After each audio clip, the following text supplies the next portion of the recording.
In the Round is all about highlighting musicians on their music journey. Whether they're local, regional, or touring coast to coast, they all have great stories to tell. We're looking for the stories that allow us to get to know them in a different light. The funny, the heartwarming, all the lows and highs, and of course the music that was born from that journey. Hey, I'm Dee, I'm a musician, I'm a music lover, and I'm your host. Let's jump right in. Oh yeah, I creeped on you real hard today. He's like, okay, I went to his bands in town. Okay, he's toured here. He's done this. I'm like, how do they? Where's the content? You're telling people how it works. Stop. Now they're all gonna do it. No, just oh my gosh, Chris Schiermann. That's me. You've got such great energy, Chris. Thanks. Seriously, you're just like joy spilling out of you. Well, I appreciate that. Thank you. It does come natural, honestly. It does. I get that. I swear, it does come naturally. It's not like a facade, or I'm not putting it on. Everybody has their moments, but most of the time, the glass is half full. Yeah. Oh, geez, it's an amazing. It is that way. I don't know why it's that way for me, but I find I feel good about making other people feel good. Yeah. That kind of like fuels me sometimes. Yeah. You know it's what I mean? kind of I feel like people summarize that as being an extrovert, but it's not always, usually people are a combo, right? Like you have your extrovert moments and your introvert moments, but getting feel from other people, I'm that way as well, obviously. And I think performers in general, like that's the draw to performing live. You have folks that are amazing singers that can't get out of their showers. They're like, nope, I'm a shower singer, and That's true. That's it. because I can't get on stage, and then there's folks like us that are like, oh man, my battery just gets recharged when you have a crowd in front of you, and they're Isn't that the best? Yeah, it's the best. Especially when you feel like someone's connecting with what you're doing. Like you a can kind of drug. see it. Yeah. Because it's that thing for me where you are listening to like your favorite CD or something, and someone is just going for it, and you're just like, you get the single tear. You're like, oh. Like, it's the goosebumps. Oh yeah, the goosebumps, the tear. Yeah. You're just like, I'm choked absolutely. up. You know what I mean? Totally. I'm serious as hard. No, it's there was a friend of mine just talking about this in relation to theater, but it applies to music to me. Is like, it's like going to church. I mean, regardless of what church, we're not trying to get religious on this podcast, but like for me, that's what it is. It's like a spiritual experience almost, being, or even rehearsing. I'm sure you notice this when you guys all rap a song or something, and you look at each other and you're like, whoa. What just happened? Like, what just happened? Exactly. Yeah. Why wasn't somebody recording that? Exactly. No, so I can tell you can relate. Yeah. You just put the nail right on the head. Yeah. It's hard. It's a hard thing to explain to people. And actually, what's funny, I wasn't going to go to this question first, but I was trying to figure out. So you write long form songs, which I love. Like they're 7, 8, 9, 10 minutes. And I was like, how do you know when to stop? But I'm saying this, I'm pretending, I'm taking my musician hat off, Of course. I feel like musicians write songs and you feel it, again, hard to explain, but you kind of feel like, okay, now this one's done. But I was just curious because you guys, I mean, it's like a marathon. It's like a dope, really cool marathon that you guys are just like sprinting. It's a runaway train. It's awesome. Thank you. That's a nice compliment. I do appreciate it. I do mean it as a compliment too. I can tell. That's why I'm thanking you. Wow. It's not for everyone, obviously. It's kind of a niche market, and it's not for everyone. But to answer your question, I think, like I was really conscious about this very subject recently. So the last a track that I wrote recently that is unreleased, that will be released soon. As a matter of fact, we just did an Atmos mix of it. Oh, amazing! It was kind of that thing where I had a riff, and then I just recorded the riff. And I didn't have any other ideas, and so I just built the song as I built the song as I recorded it. Oh yeah. So it was just kind of like this stream of consciousness, and then I would leave it for a few days, and then just listen to the part I wrote, and be like, okay, well, this sounds good after that, and kind of just expanded and built upon it. But the key is really learning to know when enough is enough. It's kind of like, well, is the song done? So I did most of it, and it was cresting 7 minutes. So it was like 6 minutes 43. I was thinking to myself as I was writing it, I was like, okay, yeah, I've got this versey section, and I'll name the sections, up top, like what it reminds me of, or versey, section 2, repeat. This is the same section, number 2, 3, whatever. Right. Actually, I name them pretty crazy names, and then I finally decided on it, and then I was like, okay, is this does it speak enough? Is it speak enough, or is it spoken too much? Yeah. Is it too much? Because you can over decorate a cake. Yeah. Until it's just kind of ugly. Yeah. It was beautiful 5 minutes ago before you went all crazy on it. Right. Put this, purple thing, and then all of a sudden there's a sunflower. And there's all these other things. You're like, wait a minute, this is weird. Too much. What am I trying to say? So I think to answer your question in the long form is like, just how you operate. Yeah, it's exactly right. It's like how do you know when to stop? So I thought to myself, okay, this has got all the sections of a song. It's got an intro, it's got a verse, it's got a chorus, it's got a bridge, it's got a third verse, it's got a chorus, and then there's this total enlightening, like, oh my gosh, I just was flying for a long period of time in this really gloomy, doomy, gray area, and then I broke out of the clouds, and then there's sun shining. All of the sudden, and this whole outro is like this complete transition, almost like if somebody were reborn. Yeah. Yeah. I'm getting emotional.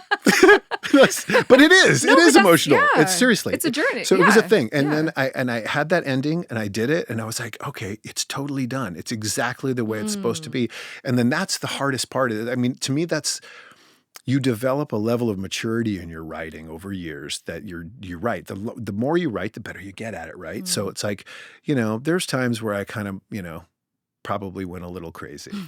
Kind of went a little over the top on some songs. I was like, oh, this really is like 11 minutes and that makes it Which cooler. time doesn't matter. I'm with you there. Yeah, Like, you're serving the song. Right. And you're serving what you're saying through it.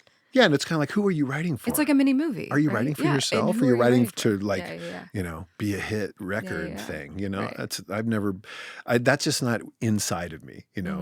I realize that what's inside of me is a niche market, and it's kind of like really popular in European countries. Yeah, except I hear so much. Like, I was listening through it today, which I'm a big fan, by the way. Like, I've become a big fan. Oh, well, that's really so I'm so happy that I get to talk to you, like, because now I'm aware of your music, and I was like, this guy's amazing. You seem sincere. I listen to a lot of different stuff, and I play in a lot of different groups, and different genres and things like that. But I hear like. It's this combination. I hear Tool sometimes when I'm listening to you, but I also wrote down Final Boss. Like everything. Final your Boss? Song. Yeah, it's like I'm watching a video game while I'm listening to this music. And it's like, da, da, da, da. I can't explain it because there's so much energy that it makes me feel like I'm playing this really cool video game. And there's a car race in there and everything. And then you get to the final boss. It's just, all the music just has this like epic. I've not heard that one. That's great. I don't know. Final Again, boss. I might be the only person on the planet. No, that's super cool that you say that. And again, it's a compliment. I take it the right way. It's not like a detrimental thing. Because like sometimes when I'm listening to my own stuff, which I do quite a bit actually, I know artists who don't listen to their stuff. But I over listen to my stuff. He's like the Adam Driver, like he can't watch himself act. Like I maybe guess. I don't know. I've talked to people who are know. just like, man, I recorded it and I've never listened to it. Whoa. And I'm like, why not? It's freaking great. You don't like your own music? Yeah, it's like, but because what it does for me personally is it kind of reminds me of that, hey, I'm not so bad because you know what I mean? Because sometimes, because like when we were talking earlier about being your own worst critic, it's kind of like you forget if you don't listen to the things that you did that are like, that you signed off on and they're out there for they enter immortality and they'll live far beyond you, they'll be there forever. Yeah. If you sign off on that, you better be proud of it. Yeah. You better be proud of it. Right. And I know I did 700 takes of that 4-second little thingamajigger. And I know I did but it. I got there. But I got there, and then so it's like, but you're right about the video game thing because there's times where I listen to my own music and I think, oh, this is like a cool driving game. Yes. Like that's it would be super cool. But it's like a gritty, it's like there's, like I said, there's kind of this like 80s noir, there's some synth parts and things in the backing track and they like some affected guitar. Yeah. Well, there's synthy and there's a bunch of, I kind of wish honestly that some of those synths were like a little more prominent in that mix of that record because really they're so masterful. This guy named Mike Mullion in the United Kingdom, he's a drummer for a band called Monuments. Oh, yeah. And he is like a genius. He plays piano, he plays a little guitar, he's a drummer, he's a professor at a college and teaches music stuff. Oh, one of those people. Yeah. They're the and worst. those like every shortcut like on a keyboard and it's like so fast and you're just like, dude, God, this is Can I making me borrow your feel brain for a little bit? ridiculously inferior. But I hired him to do those parts, and they're so good that you should listen to it sometime. I was thinking on doing a remix of the album with my guitars gone. Because it is so ridiculously good. It's like drums, bass, and those keyboard parts are like a movie soundtrack. Yeah, wow. It's so cool. And I'm like, wow, my guitar is like probably the worst thing there. It's ridiculous. But you know what I mean. Yeah, you know what I mean? It's like, it's just so cool because it changes it so much. It just becomes like this whole different thing. Yeah. It's beautiful, you know? And there's something about, I wish those things were a little bit mixed louder. They're beautiful. But it just all tied into this. Like I said, it took me on a journey. Like that's what you were saying. You know, it has a beginning, middle, and an end. You know, kind of denouement, like this experience, and that's what I felt listening to this movie. It was music. It was like there was a movie in my head. Yeah, listening to this movie, which is kind of it's interchangeable with it. Yeah, like I found myself because I know sometimes, like during the day, you'll put music on while you're working or doing an activity or something, and I found myself I was carrying my phone around with me doing whatever else I had to do because I was like, I can't stop listening to this because it was again, there's like this energy and the sort of like, I don't want to say frantic in a negative way. It's not that. There's like it's a thrum and it like pulls you in and it just kind of, that energy builds. And it took me on my own journey. It was like I was in my own head telling this own story. And so that's why, yes, it's niche music maybe, but like I feel like because you write the way you do, like you just talked about, it is catchy for people. Like, you know, it grabs onto you because you have those hooks. And I know something Josh Rand always says is, you know, you want the guitar solos and the guitar parts to be singable. You want people to be able to achieve them, you know. He's like in their dead own, right. Yeah. He's dead right. Because to me, a guitar solo should be a song within a song. It's like, who's a master of that? Well, how come you can like recite the melodies of any like Journey guitar solo? Yeah, Neil Schon is the master. You know what I mean? He's a master. Yeah, whether you want to or not. It's in you. Those melodies are there because they're so beautiful. Yeah. They're a song within a song, and that was told to me at a really young age. Your solos should be a song. And then one of my older brothers was always like, dude, your vibrato sucks. My brother Marty was like, no. It needs to be more like, you know, like a, like a throat, you know, a human. Right. I was like, oh, okay. Also, I love that as a sibling conversation. Your vibrato sucks. No, your vibrato sucks. Yeah, like, we draw the line of vibrato. We don't talk about vibrato in this family. Vibrato's off the table, man. But him griping about it really got my vibrato to I worked on it. It was something that hit me like, okay, he's probably right. He's probably right. And I was listening to like 90s guitar players like George Lynch and these guys from like Dokken and stuff. Yeah. And their vibrato is just like, wow, it's beautiful. Oh, yeah. It's like wide. Super it's like an ocean wave. Yeah. It's super beautiful. Yeah. But it's almost like you fret a note and then you slowly ease it in, like a singer. Right. Like, because they don't usually open their mouth and it's like, immediately. Right. It's usually like a tone, and then the vibrato starts to fade in. So I was like, took that to heart. Well, so how long have you been playing? Like, did you start really young? I started when I was 13. Okay. I got a bass when I was 12, and I was taking some lessons from this guy in my little hometown of 400 people. And I got bored pretty quick of bass for some reason. I like played a little alto sax in school. Oh, yeah. And then I was, and I was that kid that couldn't like decide on something. So my dad was like really hesitant to buy me a guitar. Right. He's like, well, you did saxophone, you did bass, now you want a guitar. I mean, come on. You know, it was one of those things, but anything but a banjo was fine. Yeah. Seriously. I was like, the kazoo or something, it just wasn't expensive enough. So I ended up, I heard some early Ozzy Osbourne records of all things. Like, so when like Ozzy left Sabbath or whatever, it was Randy Rhoads on guitar. And when I heard that, I was like, ooh, I want to do that. You know, that is something super inspirational. There was something about it, you know. Yeah. And so that was my main influence was Randy Rhoads. And I asked my dad, we went to Dietz Music in Lincoln, Nebraska. Doug Dietz, he was a super cool guy. Anyway, that's a name for a music store. Dietz. It was his last name, Dietz. Yeah. I think it's Dietz.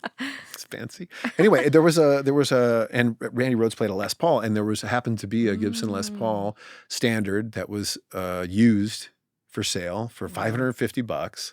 It was a 1977 Les Paul that was a natural maple top. And I took it off the wall, and I didn't know how to play, but I kind of fiddle-faddled with it, you know. Yeah. And my dad put it on layaway for me. Wow. Yeah, and that and a little like a PV backstage or some horrible amp. Everyone's got to start with a PV, exactly. like a little PV. Before you can. Yeah, everybody had a PV. Yeah. I have a PV still. Exactly. Same. Somebody asked me one time in a like a junior high school some sort of questionnaire, and they said, "What terrifies you?" And my answer was PV amplifiers. I swear to God. Which is really doesn't hold water anymore because PV has put out some really awesome gear. They put out some great gear. Yeah, but back then, all I was exposed to was this crappy little thing that I hated. You're like, I wake up cold sweat. Yeah, I have nightmares because that amp, I can't get the tone. I'm looking for this sound, I can't get it. Well, now, and you're sponsored by some amp companies. Some companies, right? I'm pretty fortunate to be have a relationship with some of the companies I have relationships with there. Do you give them feedback, do you test anything for them? Because I feel like that would be so valuable. That would be super cool. Yeah. No. The answer to that is no. I haven't been fortunate enough for that. But just fortunate enough to have like an endorsement thing is to me, it means a lot because I'm not like, Bon Jovi or somebody. You know what I mean? It's like I'm not like influencing. You seem way more fun. Not gonna lie. I don't know. Yeah, he's the guy that's like, so hard. It's exhausting. I mean, come on. 64 Audio has been making universal fit and custom fit earphones for musicians, engineers, audiophiles, and all kinds of music lovers since 2010. Check us out at 64audio.com. Wait, so are you doing this full time, or do you have another? I have done it full time for years. Yeah. I do also own a small advertising company that kind of keeps me afloat when I'm not touring or doing something else. Yeah. Oh, that's incredible. Okay. So it's a little different world. No, it's all sales, baby. Like, it is. That's what I do too. We're all selling something. I was gonna say, I'm pretty sure every musician is also in advertising. Well, it's like you have to be your own PR. Your public relations. You're constantly, hey, how are you? What's going on? Hey, let's do this. Let's do that. Check this out. Check that out. How do you cut through the noise? Like exactly. We talk about this a lot. There's so many geniuses doing DIY stuff. It blows my mind. Oh, the capabilities now of home recording. And, I mean, it's just marketing in general. Yeah, there's people who are doing so well with their socials and things, and everything they put out is like looks like $1 million, and I just don't have the time at some. Wait a minute! I happened to see a video today that cracked me up, which was Chris's kitchen, and you were making it. Oh my God! You were making a pisco sour, right? Pisco sour. Oh my God! You are. I told you. Checking it out, man. Yes, that was a fun video. It was hilarious. I was just like, "This is Chris kissing." You're like knocking stuff over and like. It's like, is that leaking? That was so funny. Oh my God! You know what's funny about that is my fiance filmed that. She's giggling in the background. Yeah, I just got engaged. Yeah, we I'm just like, got engaged to her a couple weeks ago. Thank you. That was like 2 weeks ago. I'm so stoked. Yeah, wow. Yeah, you have no idea. I'm so at peace finally. Yeah.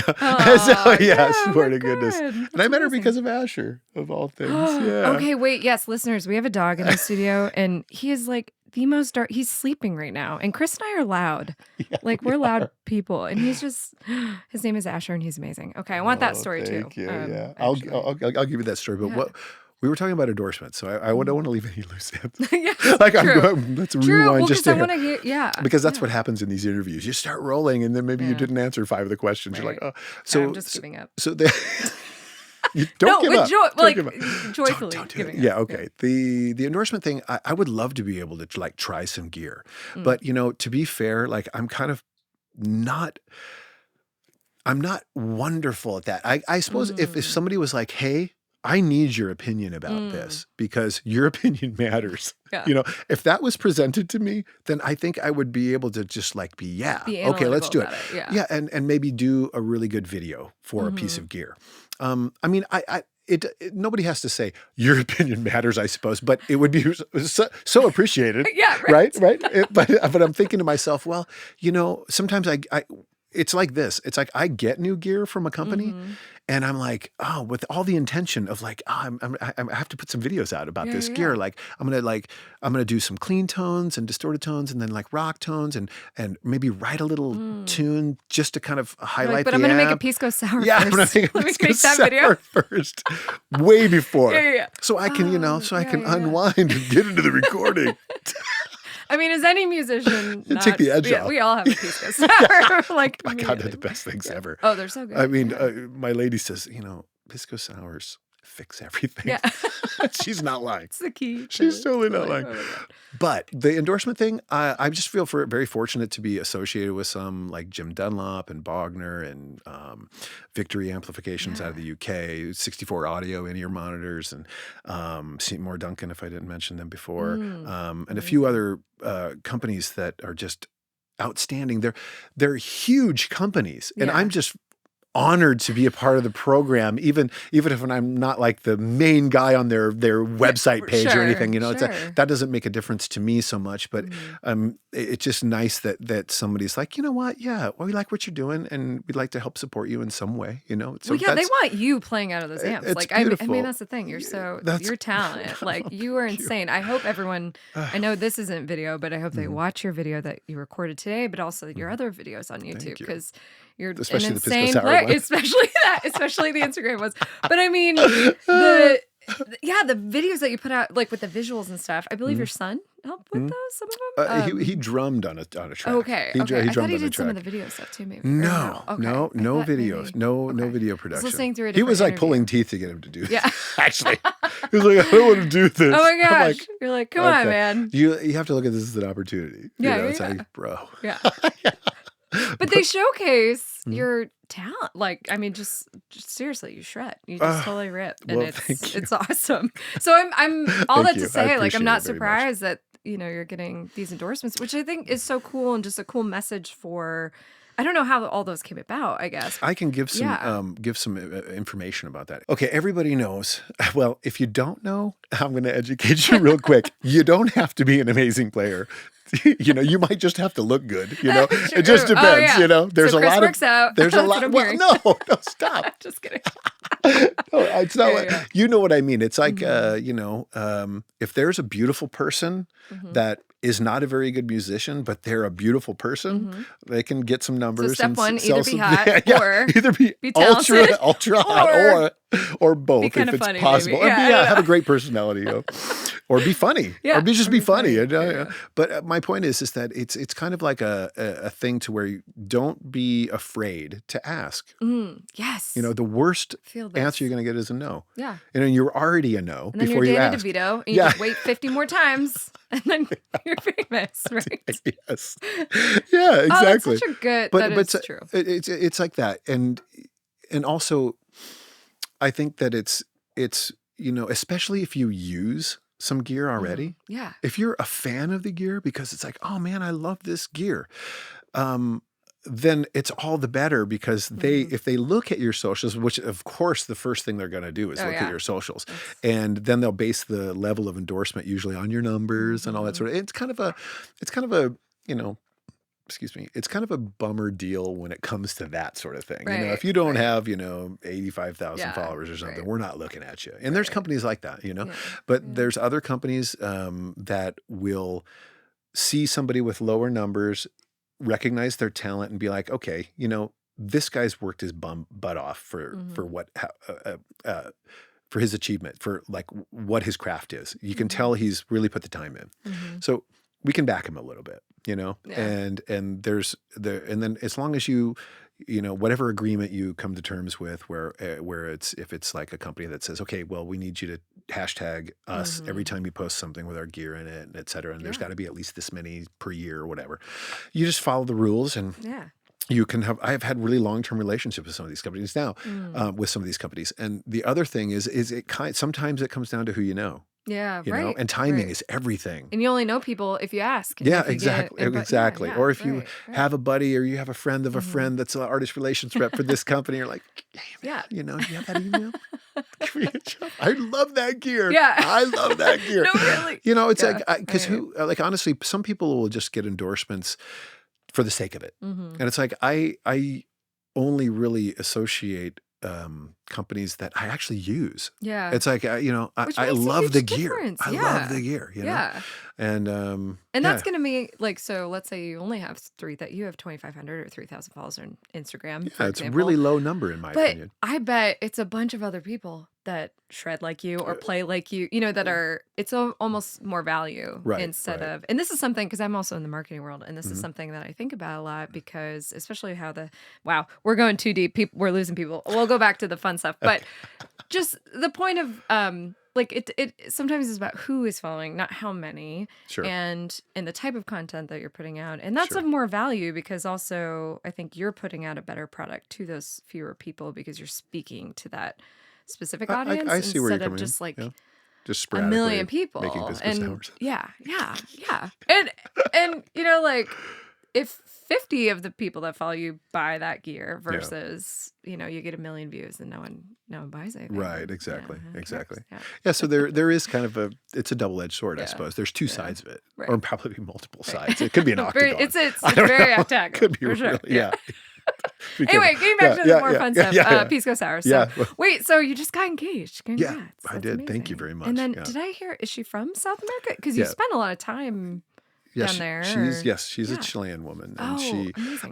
Exactly, Oh, yeah, the dog story. I met her, so Asher caught kennel cough, and it was turned into like a double pneumonia. It's pretty common with shepherds. When they get kennel cough, it usually turns into pneummonia, usually. That's like the sass thing. It was super sad, because he's like my baby. Yeah. He's here. We're never apart. Sleeping through shreds, apparently. He was totally like, Dad's doing he's that you again. This 80 times. Yeah, God, I'm just done with this, Dad. So I took him in to a veterinarian, and they had like they had to keep him overnight. They did intravenous antibiotics. Yeah. Anyway, so they x-rayed his lungs to see the pneumonia, and they noticed his heart was a little enlarged. So they called the cardiologist. Oh, the C word. Yeah, the cardiologist. We're doing ASMR cardiologist for some reason. I love it. Okay. So and she's the cardiologist. Yeah. Oh my gosh. So your heart also was enlarged 3 times that day. Yes. Somebody, I can't remember who said this, but somebody said, "Oh, so his heart ailment healed your heart." Oh, I was like, "Oh my God. This is songwriting juicy. material. This is so juicy." That's amazing. It was super sweet. Yeah. And you were in the Midwest, like she was here because you're. No, I was down there. You were down there. I was down there. That's already. what. Yeah. Wow. Yeah. So anyway, that's how we met, and then it just turned into this amazing relationship, like too good to be true kind of a relationship. Oh my God. Where I was kind of like hesitant. It was so good. I was like waiting for the bomb to drop, and I was like, "This can't be that good. This is too easy. This is too easy. I got to talk to somebody." I had to talk to somebody who knows better. I can't wait to have her on next week and ask her the same question. She'll be here. Can we go to her live? Do we have her live? Oh my God. That's great. Yeah, it was Skycam satellite. Fantastic. Yeah, I'm very fortunate. What's on the horizon outside of that? Outside of this amazing, which congrats. Thank you Seriously, again. It's Thank amazing. you. I can tell you're super happy. It makes me happy. There's no question about it. There's no question. But in terms of future touring, like, are you hitting the road? I know you're working on that's the thing. Is this a tough question? We can just skip this one. No. I'm all about it. Yeah. So, so I have this, I did this single, and I haven't released it yet, but I'm working on the rest of the record. So, and it's kind of, it's a process, as you know, like these things take a long time, and I'm not the fastest worker when it comes to studio work. I'm a little bit, like, okay, it's got to be just so. Yeah. But the good news is that I have like maybe 6 tunes. The drums and the bass are completely finished. Oh, great. The scratch guitars were just scratch guitars recorded to a click, so a drummer can drum to it and a bass player can play bass. Now I have to just go back and re-record those. And so, So 4 or 5 years later, we'll get this. No, please don't do me. Throw that. Cancel that. We'll have to cancel that bad energy. And we're going to move forward in a positive direction. Yeah. No, I can't wait to. This is what I can't wait for more. It should be like, I'm really hoping I can have it done within 8 to 10 months. Gotcha. It We're would gonna be, hold you to that. it would, oh gosh. Well, that's why I say it, because then you got to be held accountable. Got to be accountable. It's like, hey, I got this thing coming out. It's like on Instagram. You're like, oh, well, that never came out. Well, yeah, well, let me tell you. Stop paying such close attention to my posts. Jeez, what am I, famous? Yeah, you're getting DMs like, I thought that thing was coming out. When's that not coming out? You're like, okay, Fred, mega fan Fred, can you back off a little there, Fred? Super fan Jenkins. No, that's some crazy, because your last album came out in 2018. Yeah, it was a long time. It's like 5 years ago. No, but it's, I mean, when you listen to them, they do not sound like you can rip these out overnight. Like, yes. And also I think, I thought you were going to say something else, but it spawned a different thought. And that thought was like, the guy, Mike Mullion I was talking about, the guy that did the keyboards, he told me when he listened to the tracks to write this stuff, he's like, dude, this stuff is so relevant today. And you wrote it years ago. Because some of that stuff is really old. Like I wrote it a long time ago and I never put it out. It was just like I was busy with life, And then it does live within its own timeline in a weird way. Well, and I think the thing that his point was the music is kind of timeless. It doesn't really fit in like a specific genre of years. Exactly. It's like kind of like a Tom Petty song. You listen to Tom Petty and you're like, well, this could have been recorded yesterday. It sounds great, Right. It's super cool, it's moody, it's vibey, but it's not like pigeonholed to like, oh, that was definitely an 80s thing. Exactly. You know what I mean? So that's kind of cool. And that was a big compliment for me to get, because it was like, oh, I guess it could be true. Maybe this stuff doesn't sound in an era. Right. You know what I mean? Yeah. So it's a little more outside of the box, I suppose. And I also didn't mean to call that out as like, hey, so where's your record at? Yeah, I know. I didn't take it that way. It takes a lot of time. Even focusing a lot of your time on being a musician, it still takes a lot of time. And again, seeing you work today, like I can tell that you're a perfectionist, and that's, but it comes across, and it's this beautiful jigsaw puzzle of complexity and layers, and I mean, it pays off. Like it's worth it. It does, and that's kind of the reward. That's why I listen to my own music overly frequently, because it's just like, oh man, listen to that! I did that! I can't believe I did that! It's so great. I will say, I go instance where, because especially when you're mixing and you have to listen to those tracks like 400 times. Sometimes then I'm like, okay, I'm going to listen to this in 3 months because I want to give my ears a break. And then you're like, oh, this is amazing. Then you love it again. Yeah, because when you're at that point where you're nitpicking every little thing and bring this up and move this, then you kind of hate them. That's such a great point. And then you come back around. It's almost like when, if you're forced to play on a repetitive basis. Oh, yeah. It becomes a job, it becomes work, and you don't want to work your instrument, you want to play it. It takes the fun out of it sometimes when you're just serving, because even when you're not inspired to serve, you know what I mean? It's like, this is a little painful, because sometimes like some of the tours I've done, and I'm very grateful for all of them.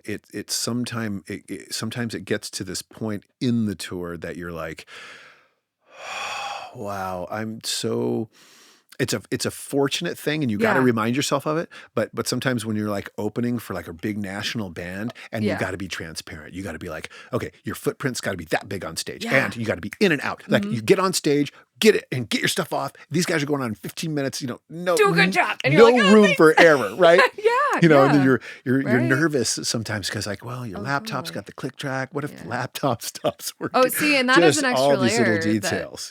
These details. That you have that is like important. You rely on that equipment. That's pretty important. That's so true. And I had that same experience when I was on tour. It's kind of it's wild to see this machine operating, and you're just like part of it, and you're kind of. Yeah, you're almost like outside of yourself, like looking down, going, "Wow, look at you! Look at you! Yeah, look what you're doing! Look how you're coping with." There's only 7,000 people in front of you, no big deal, or more. Yeah, and that's gonna be I think too, there's a difference between a 2-week run and a 6-month. When you think about that, some of these artists that go out for 6 months or a whole year, it's just like, wow, you really have to have something in you that you can tap to reignite that excitement on stage. And tip of the hat to the guys that are doing that in like vans and trailers. Versus the posh lifestyle where their families with them and they're all, they've got, each guy in the band's got a tour bus. I know. They're like, it's so wild. That's a different world, But when you're like in a van with 5 other sweaty people and no one's showered for a few days. It is always hot. Why is it always hot? I don't know. Chris, I feel like I could talk to you all night, which is wonderful. Yeah. We should probably just hang out more. Okay. But I thank you so much for being here and bringing your music to us and bringing it to me, honestly, because I truly have just become a mega fan. And I hope even people listening who aren't, we didn't even really talk about what it is. Okay. Instrumental metal is kind of how you describe it. Maybe. I would call it like a instrumental progressive metal. Yeah. It's kind of the genre, prog rock or prog metal or something like that. It's very accessible though. So I feel like we have a wide range of, folks that listen to this podcast or don't listen.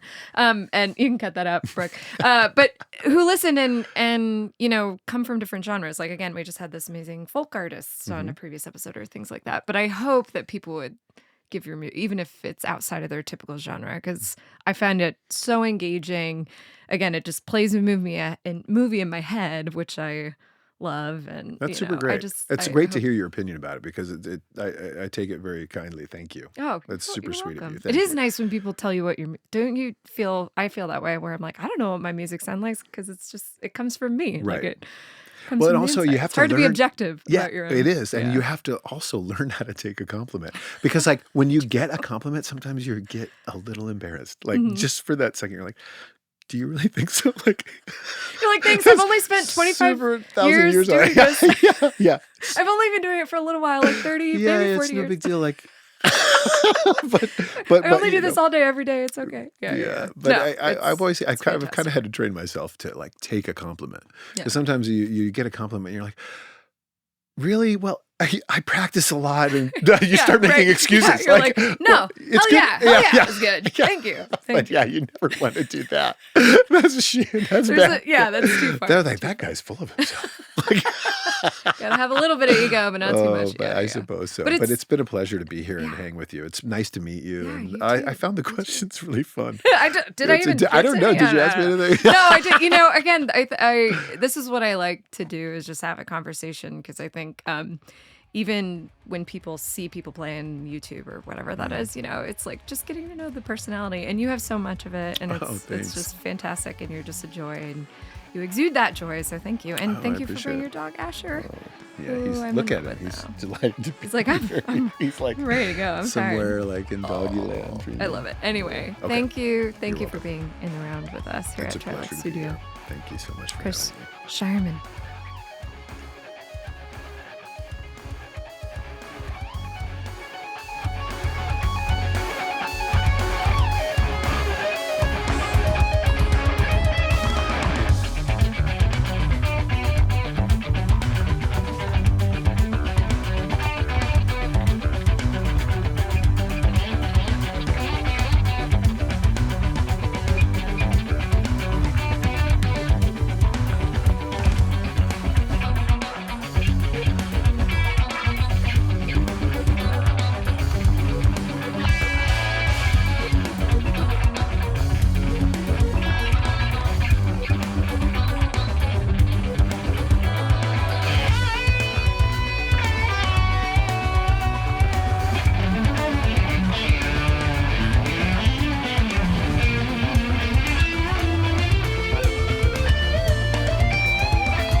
In the Round is produced and recorded at Trilix Studio. Remember to subscribe to In the Round wherever podcasts are found.